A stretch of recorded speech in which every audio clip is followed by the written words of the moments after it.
बच्चों चलते हैं मेंटल मैथ क्लास 9 के नेक्स्ट क्वेश्चन की तरफ। मैं हूं हरीश सर और आप देख रहे हैं मेरा यूट्यूब चैनल चलो कदम बढ़ाई।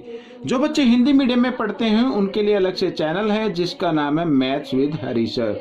तो बच्चों देखिए, ये आपके जो मेंटल मैथ की क्विज होती है उसमें तो ये हेल्प करता ही है, साथ ही अब आपके जो फाइनल एग्जाम होने वाले हैं उसमें भी ये आपकी हेल्प करेगा, क्योंकि ऑब्जेक्टिव टाइप आएंगे और सभी क्वेश्चन मेंटल मैथ में से आने वाले हैं, मुझे पता चला है। तो आप इसे जरा ध्यान से देखिए और सीख कर दूसरों को सिखाइए। आइए करना शुरू करते हैं। क्वेश्चन नंबर 23 यहाँ पर मैंने बच्चों पहले से लिख के रखे हैं, तो देखो यहाँ पर हम करते हैं।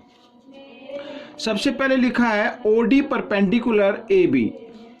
ठीक है, ओडी परपेंडिकुलर ए बी, तो हमें एसी की लेंथ हमें फाइंड आउट करनी है। ओ इसका सेंटर है। अब बच्चों देखो यहाँ पर ओ बी सी का मिड पॉइंट हो गया, ठीक है ना, क्योंकि बी ओ और सी ओ क्या रेडियस है। अब ये यहाँ पर ये एक ए बी क्या हो गई, कोड हो गई, और सेंटर से कोड पर परपेंडिकुलर डाला गया, तो इसका मतलब ये कोड को क्या कर देता है, बाइसेक्ट कर देता है। A D equal B D, यानी डी ए बी का मिड पॉइंट हो गया।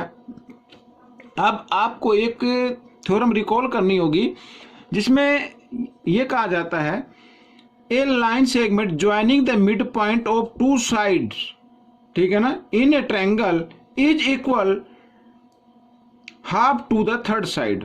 ठीक है, यानी कि ये जो ओडी की लेंथ है ये एसी के हाफ के इक्वल होगी। ठीक है, किसी भी ट्रायंगल में जो मिड पॉइंट होते हैं उनको ज्वाइन करने वाला लाइन सेगमेंट थर्ड साइड के पैरेलल होता है और उसकी लेंथ का हाफ होता है। ठीक है ना, समझ में आया।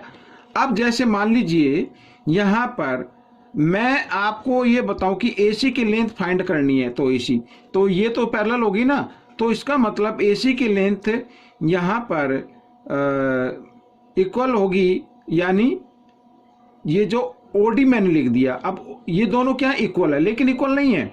इक्वल का साइन आ गया ना, इक्वल नहीं है। ओडी की लेंथ एसी की क्या होगी, हाफ होगी। ये होता है बच्चों, आपको अगर थ्योरम लर्न हो तो हम इसको शॉर्ट तरीके से निकालेंगे। तो देखो बच्चों, यहाँ पर 2 मल्टीप्लाई की फॉर्म में इधर ले आएंगे इसको, इधर तो एसी रह जाएगा और ओडी क्या है 3 है, तो इधर ये डिवाइड में इधर आकर ये मल्टीप्लाई में हो जाएगा, तो एसी की लेंथ आ जाएगी 6 सेंटीमीटर, इस तरीके से। ठीक है, आप चाहे तो देखो ये तो शॉर्ट मेथड मैंने बता दिया है, आप इसको अगर पूरा करना चाहे तो एक्सप्लेन कर सकते हैं। O is the mid point of B C, ठीक है, तो बी ओ इक्वल हो गया ओ सी।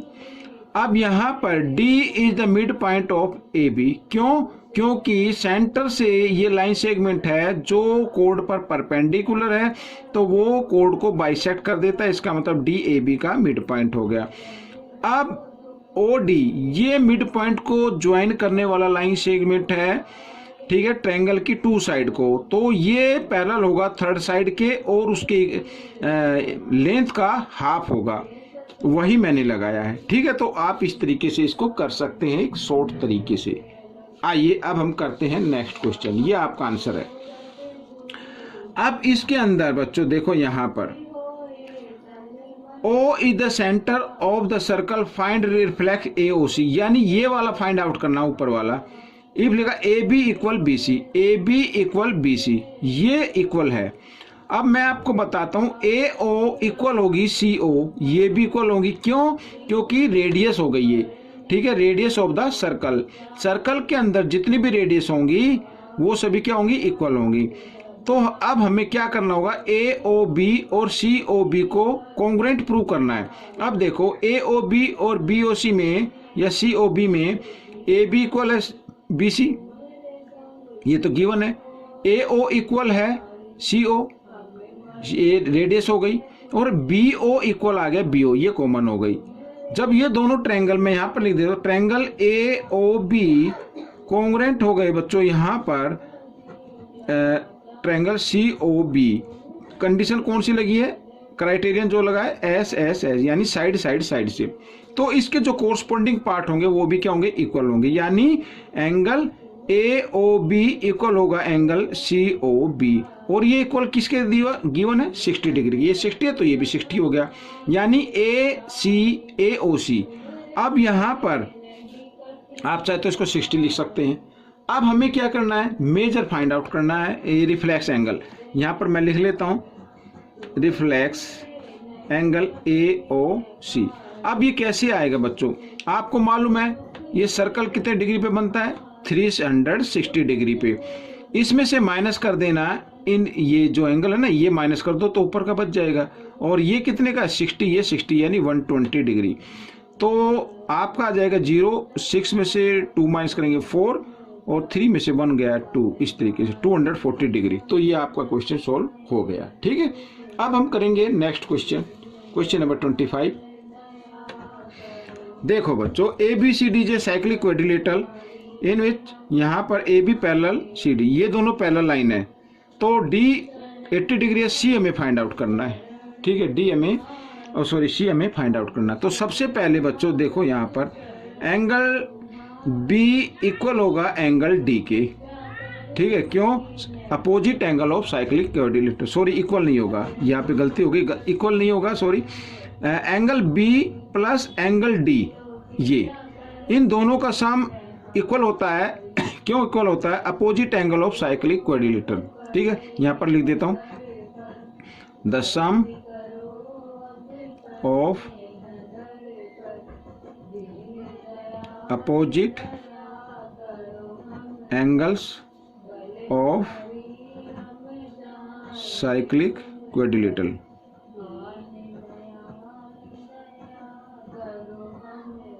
ठीक है, ये तो अब देखो बी हमें फाइंड आउट करना है पहले, और डी यहाँ पर आ गया बच्चों 80 डिग्री और ये 180, तो बी की वैल्यू आ जाएगी बच्चों 180 डिग्री, इधर प्लस इधर आकर ये माइनस का हो गया, तो आ गया 100 डिग्री। ठीक है, अब आप कहेंगे सर ये क्यों निकाला, हमें तो सी फाइंड आउट करना था। अब मैं आपको बताता हूँ, देखो यहाँ पर ये 2 लाइन पैरेलल हैं, हमें ये वाला एंगल फाइंड आउट करना है, ये वाला, तो ये हम तभी कर पाएंगे जब ये एंगल की हमें मेजर फाइंड आउट होगी। ठीक है, अब देखो बच्चों यहाँ पर मैं लिख देता हूँ AB पैरेलल CD, आपको एक्सप्लेन करने के लिए लिख रहा हूँ, and BC is a transversal line.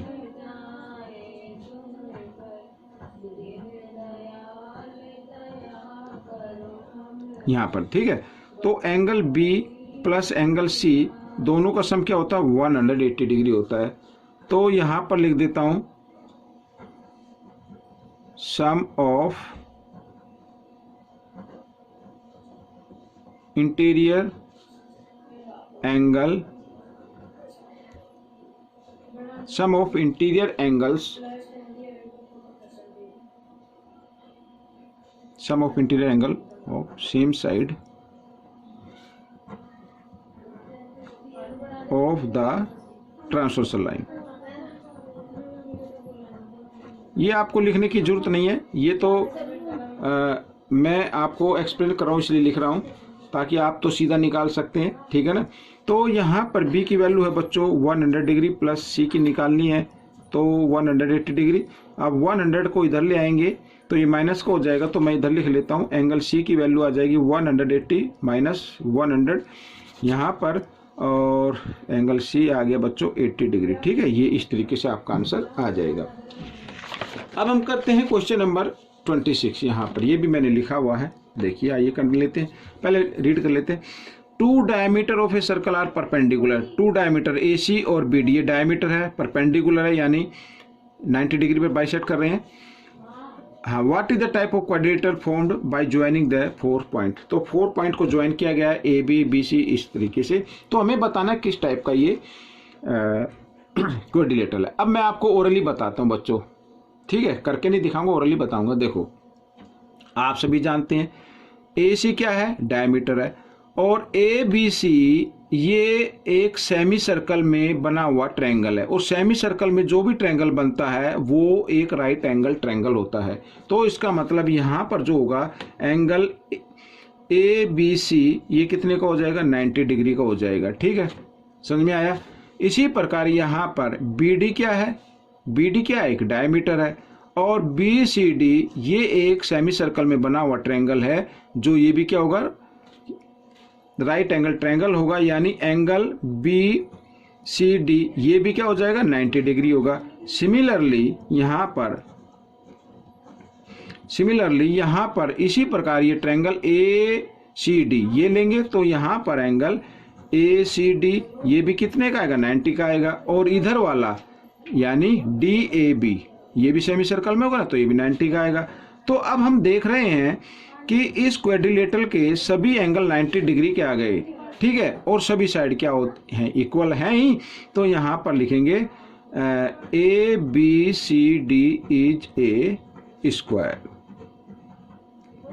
ये आपका आंसर आएगा, स्क्वायर बन गया बच्चों ये, ठीक है। अब देखो नेक्स्ट क्वेश्चन, यहां पर बच्चों देखो लिखा है diagonal of a cyclic quadrilateral passes through the centre, ये सेंटर से जा रहा है, इसका मतलब ये क्या हो गया, डायमीटर हो गया। अब हमें निकालना B, तो एंगल B क्या होगा, ये 90 डिग्री का होगा बच्चों। क्यों होगा, यहां पर लिख देता हूं, एंगल इन सेमी सर्कल,